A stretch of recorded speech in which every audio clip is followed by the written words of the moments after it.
বানাচ্ছি দারুণ স্বাদের সোয়াবিন কারি। এটি নিরামিষ নয়, আর এর স্বাদ এতটাই অসাধারণ যে একবার খেলে বারবার বানাতে ইচ্ছা করবে। পুরো রেসিপিটা দেখতে ভিডিওটি শেষ পর্যন্ত দেখুন। নমস্কার, আমি রীতা ঋতু লাইফস্টাইলে সবাইকে স্বাগত।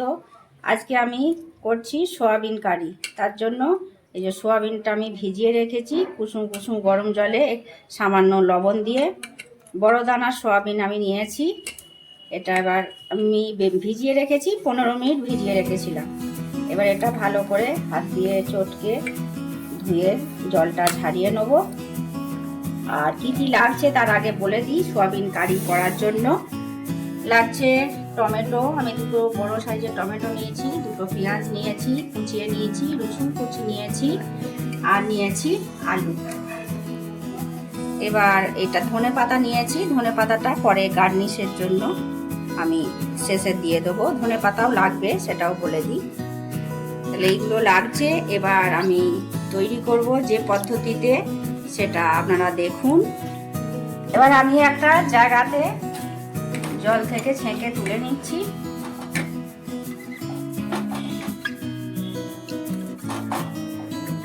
আপনারা চাইলে এটা জল থেকে নিয়ে কড়াতেও দিতে পারেন। আমি ঝাড়িয়ে নিয়ে আবার একটু ভালো করে ধুয়ে নিচ্ছি এটা।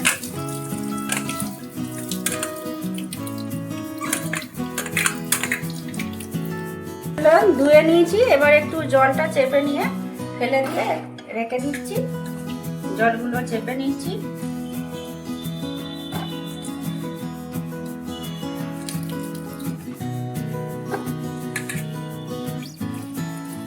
ফেনা বেরোয়, ওই জন্য আমি না আবার দুবার করে ধুয়ে নিই।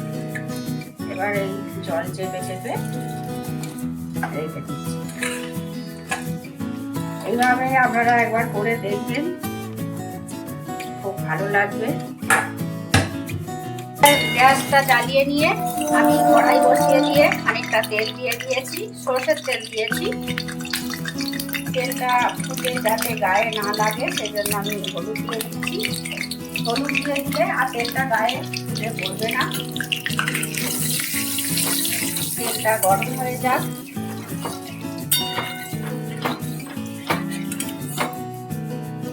তেলের ফেনা মরে গেলে জানবেন তেলটা গরম হয়ে গেছে। এরকম ফেনা থাকলে জানবেন তেলটা এখনো গরম হয়নি। গরম হয়ে গেছে। এবার আলুগুলো দিয়ে দিচ্ছি আর সোয়াবিনগুলো দিয়ে দেবো। সোয়াবিনগুলো তো জল থেকে আমি ছেঁকে তুলে রেখেছি। সোয়াবিনগুলো দিয়ে দিচ্ছি, ভেজে নেবো।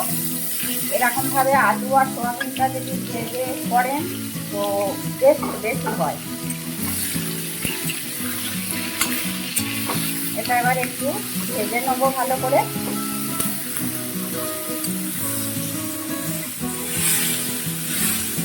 হালকা ব্রাউন করে ভেজে নেবো।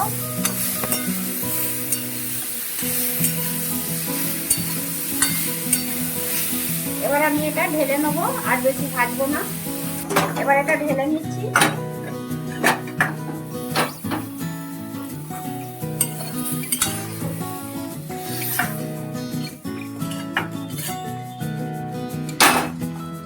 এবার তেল দিয়ে দিচ্ছি আর একটু।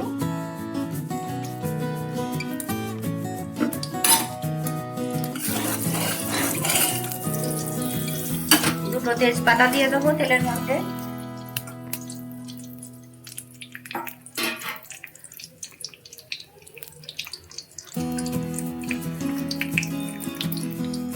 তেলটা গরম হয়ে গেলে রসুনগুলো দিয়ে দেবো।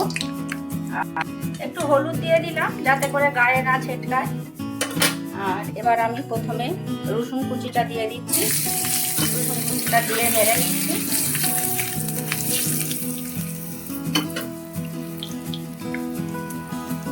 রসুন কুচিটা হালকা ভাজা হয়েছে। এবার আমি পেঁয়াজটা দিয়ে দিচ্ছি।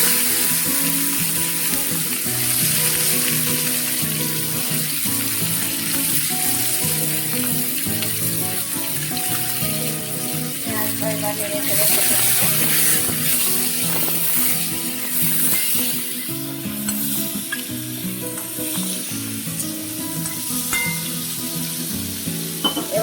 টমেটো দিয়ে দেবো, কুচিয়ে রাখা টমেটোটা দিয়ে দিলাম। নেড়ে চেড়ে ভেজে নিচ্ছি। এবার আমি লবণ দিয়ে দেবো, লবণ দিচ্ছি।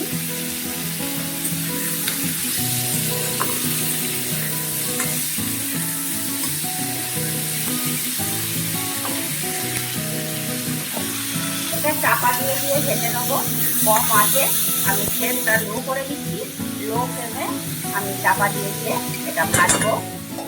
চাপা দিয়ে দিলাম।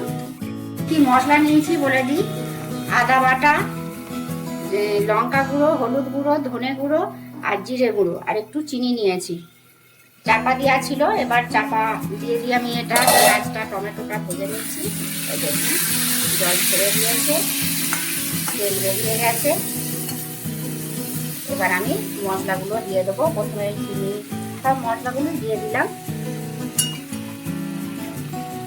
দিয়ে এটা ভালো করে কষিয়ে নেব।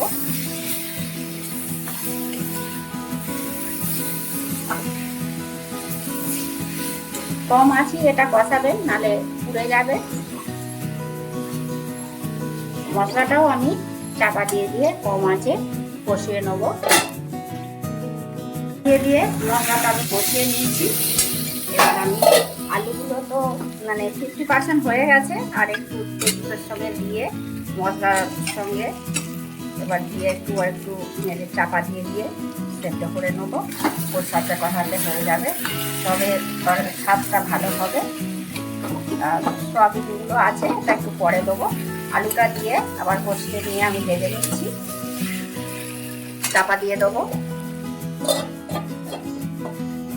আচ্ছা, চাপা দিয়ে দিয়ে আমি আলুটার সঙ্গেও ভেজে নিলাম। এবার আমি সয়াবিনটা দিয়ে দিচ্ছি। আলু সয়াবিন তো ভেজেই রেখেছিলাম, আলুটা আলাদা করে সেদ্ধ করিনি, ওর সাথে কষিয়ে সেদ্ধ হয়ে গেছে। এবার এটা আবার একটু ভালো করে সয়াবিন আলুর সঙ্গে কষিয়ে নিই। আচ্ছা, আমি একটা জায়গা বসিয়েছি, এটাতে আমি জলটা গরম করে নিয়েছি কুসুম কুসুম। এবার যেটা করব, আর এটাও ঢাকা দিয়ে দিয়ে কষিয়ে নিয়েছি। এবার আমি গরম জলটা ঢেলে দেবো।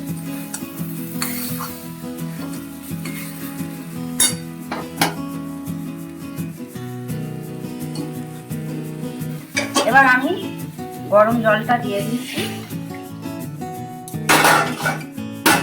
দিয়ে এটা নেড়ে নেব।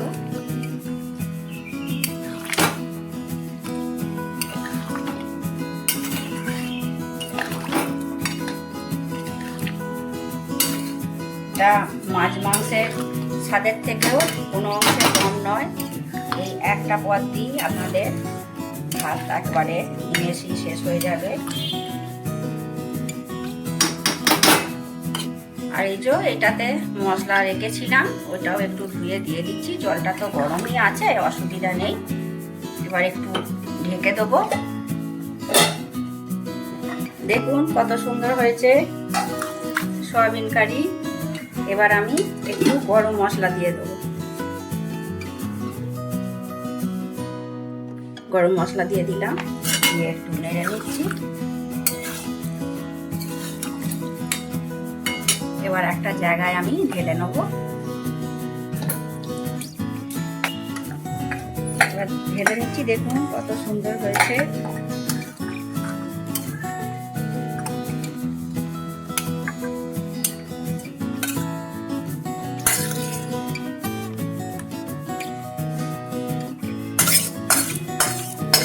একটু ধনেপাতা কুচিয়ে পরিবেশন করলেই হয়ে যায়।